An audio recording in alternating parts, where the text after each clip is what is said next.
आपके हिसाब से अगर मुझे कोई शराब दे दे और मैं गुरु मंत्र ले लूँ तो फिर उसके बाद अगर मैं मर जाऊँ तो फिर तो यमराज के पास मेरा कुछ है ही। आप सभी चैनल को सब्सक्राइब कर लीजिएगा। जो भी यूट्यूब पर देख रहे हैं चैनल को सब्सक्राइब कर लीजिए और शेयर कीजिएगा। जय श्रीमन्नारायण दोस्तों, स्वागत है आपका हमारे YouTube चैनल उषा भक्ति मार्ग में। तो बात करेंगे हम आज ऐसे व्यक्ति की जो कि पंडाल में आता है और कहता है कि गुरुजी आप कहते हो कि कर्म दंड समाप्त हो जाते हैं अगर हम गुरु मंत्र ले लें तो। अगर ऐसा है तो भगवान राम के भी गुरु थे तो उन्हें कर्म दंड क्यों भोगना पड़ा? उनका कर्म क्या था जो उन्हें 14 वर्ष का वनवास हुआ? तो आइए दोस्तों देखते हैं कि इस विषय में हमारे गुरुजी उस व्यक्ति को क्या समझते हैं। आज का वीडियो बहुत ही ज्ञानवर्धक होने वाला है, बीच में छोड़ के ना जाइएगा, बने रहिए हमारे साथ इस वीडियो के अंत तक। राम राम। उसके बाद गुरुजी शायद इतने शब्द तो नहीं है कि मैं आपसे प्रश्न पूछ सकूं, पर हाँ आप कहते हैं कि इंसान कर्मदंड भोगता है और भगवान भी कर्मदंड भोगते हैं। ठीक है। उसके बाद भगवान राम, जबकि वो तो राम भगवान और उनके भी गुरु थे, और आप कहते हैं कि गुरु मंत्र लेने के बाद इंसान के सारे पिछले पाप खत्म हो जाते हैं। ठीक है। तो भगवान राम ने भी तो मंत्र लिया था, तो उनके पाप या उनका जो भी पिछला था वो क्यों नहीं खत्म हुआ? उन्हें फिर वनवास जाना पड़ा, इतना दुख, वो सब उन्हें जो भी था उन्हें वो झेलना पड़ा। तो इसलिए झेलना पड़ा क्योंकि भगवान राम को ये लीला करनी ही थी। यदि राम जी वनवास नहीं जाते तो फिर आप और हम कैसे जानते कि राम जी कौन है? राम जी यदि हैं, यदि उनकी लीला है तो केवल यही तो हम जानते हैं कि राम जी वनवास गए और उसी दौरान उन्होंने इतनी लीला की। राम जी लगभग 11,500 वर्षों तक थे, परंतु 11,500 वर्ष की लीला कोई नहीं जानता, 14 साल की सब जानते हैं। तो उन 14 सालों में जो जो हुआ उससे समाज को एक अच्छा मैसेज देना था, समाज को एक अच्छी प्रेरणा देनी थी, इसलिए भगवान को ये लीला करनी पड़ी। नारद जी का श्राप था, भगवान को पाप नहीं था। आप कह रहे हैं ना भगवान जी ने पाप, जी, वो पाप नहीं था, वो शाप था। तो शाप नारद जी ने दिया था, तो शाप के कारण राम जी को वनवास हुआ। वो शाप था, पाप नहीं। पाप अलग चीज होती है, शाप अलग चीज होती है। तो आपके हिसाब से अगर मुझे कोई शराब दे दे और मैं गुरु मंत्र ले लूँ तो फिर उसके बाद अगर मैं मर जाऊँ तो फिर तो यमराज के पास मेरा कुछ है ही नहीं। नहीं, देखो गुरु मंत्र लेने के बाद सारे पाप क्षमा हो सकते हैं, पर शर्त है उसकी। जी। आपकी शर्त यह है कि जैसे आपने गुरु मंत्र लिया तो आपके सारे पाप समाप्त हो जाएंगे, पर शर्त एक है कि आगे से जी, आज ने आपने गुरु मंत्र लिया तो अब से आप कभी पाप नहीं करेंगे, तब तो क्षमा होगा। भाई सॉरी आपसे कोई कहता है तो सॉरी का अर्थ ये है ना कि जो गलती उसने की है अब वो गलती नहीं करेगा। अब वो गलती बार बार करे और सॉरी कहता चले तो आप माफ करेंगे? जी। उसी है कि एक जो आदमी शराब पीता है वो फिर साथ वाले जो है उसके पीते हैं उसको भी वो शराबी बना देता है। ठीक है। जो गांजा पीता है उसको भी वो गंजेड़ी बना देता है। पर मैं कहता हूँ मैं शराब पीता हूँ, पर मैं तो किसी को नहीं बनाता। तो सब नहीं ना, ये बातें सबके लिए नहीं, इसलिए हर बात में कुछ मान लिया करिए, कुछ शराबी, कुछ गंजेड़ी। जब ये बात कही जाए कि शराब 10 को शराबी बना दे तो यहाँ पर कुछ शब्द छिपा साइलेंट है। इंग्लिश में कुछ साइलेंट होता है कि नहीं? जी, जी। बस यही है, कुछ साइलेंट है यहाँ पर कि कुछ शराबी। अब जैसे मैं कहता हूँ कि आजकल बेटे माँ बाप को घर से निकाल देते हैं, तो इसमें सारे बेटे नहीं आ गए, इसमें कुछ साइलेंट हैं। हर बार नहीं कहा जा सकता ना कुछ। तो मैं कहता हूँ कि आजकल के बेटे नालायक हो गए हैं, तो सारे बेटे नहीं, कुछ साइलेंट है यहाँ पर, तो वो आपको समझना पड़ेगा। शराबी, बहुत सारे शराबी औरों को शराबी बनाते हैं, पर सब नहीं है। कई लोग तो शराबी ऐसे हैं कि वो तो हाथ जोड़ के कहते भैया मैं पी रहा हूँ तू मत पी, ऐसे भी लोग होते हैं। तो फिर गुरुजी वो तो फिर पाप के भागी नहीं हुए ना? कौन?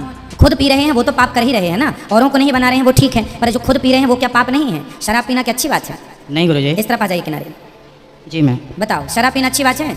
हाँ बस। जी नहीं गुरुजी। फिर तो गुरुजी आप मुझे बताएं कि मैं शराब छोड़ना चाहता हूँ, पर मैं क्या करूँ कि मैं इतना बड़ा निर्धन हूँ कि मैं भगवान को बोल बोल के भी थक गया पर नहीं छोड़ पाता हूँ। आप शराब रोज पीते हैं? कभी कभी? जी रोज। कितनी पीते हैं? हाफ हो जाती है। हाफ। हाफ का मतलब क्या होता है? हम नहीं जानते। अद्धा अद्धा। अद्धा भी हम नहीं जानते। पौआ मतलब 1 पाव, 250 ग्राम, ऐसा बोल सकते हैं। गुरुजी अब वजन में बोलोगे तो आधा किलो ले लो। आधा किलो? जी। तो कितने की आती है ये? गुरुजी अगर सस्ती वाली भी हो तो बहुत सस्ती में आ जाती है, महंगी वाली भी हो तो कोई आप कीमत जो ही नहीं पीते है। हैं उसका बजट क्या है? वो 120 रुपये। 120 रुपये की आप रोज पी जाते हैं? जी। 120 रुपये का अर्थ ये हुआ कि आज यदि हम एक थाली भोजन प्राप्त करें तो 80 रुपये का अच्छी आ जाती है, क्यों? जी। 100 रुपये की थाली तो भरपूर हो जाएगी जिसमें आदमी का पेट भर जाएगा। जी गुरुदेव। तो देखिए, आप यदि 100 रुपये किसी को भोजन कराएं भरपेट तो 100 रुपये खर्च करने के बाद पुण्य भी मिल रहा है और 20 रुपये बच भी रहे हैं और पुण्य आपको मिल रहा है। देखो आप तो पढ़े लिखे लग रहे हैं हमें बहुत ज़्यादा। क्या कर रखा है आपने पढ़ाई में? जी मैंने MBA कर रखा है। शादी होगी आपकी? जी गुरुदेव। देखो आप इतने पढ़े लिखे हैं, युवा हैं, आज की पीढ़ी है, आने वाला भारत, आने वाला भविष्य आप ही हैं। आप जैसे लोग यदि शराब के नशे में धुत हो जाएंगे तो बताइए हमारे देश का क्या होगा? गुरुजी उसकी मजबूरी होती है। कैसी मजबूरी है बताइए? अब कोई आदमी इतना टेंशन में होगा तो फिर क्या करेगा वो? आप क्या करते हैं? कितनी टेंशन है? कितना बड़ा परिवार है आपका? गुरुजी मैं शेयर मार्केट में अपना ट्रेड करता हूँ ठीक है। और वहाँ मुझे अभी कुछ टाइम से इतना घाटा लगा कि मैंने शराब इतनी शुरू कर दी कि मैं तो घाटा, चलो घाटा लग गया तो आपने शराब स्टार्ट की, तो क्या शराब पीने से आपका घाटा की भरपाई हो गई? नहीं गुरुजी, और भरपाई तो भरपाई घाटे की नहीं हुई, बल्कि शरीर और डैमेज होना स्टार्ट हो जाएगा कुछ दिनों के बाद। मेरे भाई, घाटा का अर्थ ये नहीं कि मैं शराबी हो जाऊं। अरे जीवन में हानि लाभ, एक आदमी का नाम बताओ, टाटा, बिरला, अडानी, अंबानी, क्या बिल गेट्स, क्या इनके जीवन में कभी घाटा नहीं हुआ होगा? एक आदमी का नाम बताओ जिसके जीवन में उतार चढ़ाव ना आता हो, आर्थिक तंगी ना आती हो। कभी भगवान छप्पर फाड़ के देते हैं तो कभी दो रोटी के भी लाले पड़ जाते हैं। बिल्कुल, तो ये सबके साथ है। ये मुझे भी वो दिन याद है जब मेरे पास सुबह भोजन के बाद शाम की व्यवस्था ढूंढनी पड़ती थी कि क्या होगा। तो अब मैं तो टेंशन में था उस समय जब रोटियों की व्यवस्था नहीं थी, हम तो भीख मांगते थे। तो भीख मांगना, आपको तो ये नौबत नहीं आई कि आपको भीख मांगना पड़ जाए? जी राम की मेहर। फिर मैंने भीख मांगा है, मेरे भी जीवन में टेंशन थी, है ना। तो मैंने तो शराब नहीं स्टार्ट की, कह रहे अब तो मुझे भीख मांगना पड़ रहा, चलो पी ले, चिंता कम हो जाएगी। ये रास्ता गलत है जी। आप लोगों ने वो फिल्मी गाने सुन लिए ना, इसलिए रास्ता भटक गए कि मुझे पीने का शौक नहीं, पीता हूँ गम भुलाने को। ये सारे लोग आज के युवाओं को आप जैसे युवाओं को भटकाने के लिए ये गाने तैयार किए गए हैं, ताकि आप जैसे लोग इसी दलदल में उलझे रहें, ना अपना विकास करें ना देश का विकास करें। ये गाने षड्यंत्र के तहत बना के पेश किए गए। नहीं बताइए, क्या इन गानों का विरोध नहीं होना चाहिए था उस जमाने में? ये पिक्चर बनाने की क्या जरूरत थी जिसमें शराब का अब मैं भागवत जी करता हूँ, तो मैं यदि शराब पीने, यदि मैं शराब, मेरी फोटो ही आप देख लें शराब पीते हुए की, तो लोगों को क्या लगेगा? अरे अनिरुद्धाचार्य जी शराब पीते हैं तो हम भी पिए। अरे मैं जो काम करूंगा ना, मैं ये दास अनिरुद्ध, मैं इस पद पर बैठकर जो करूंगा वो समाज करेगा।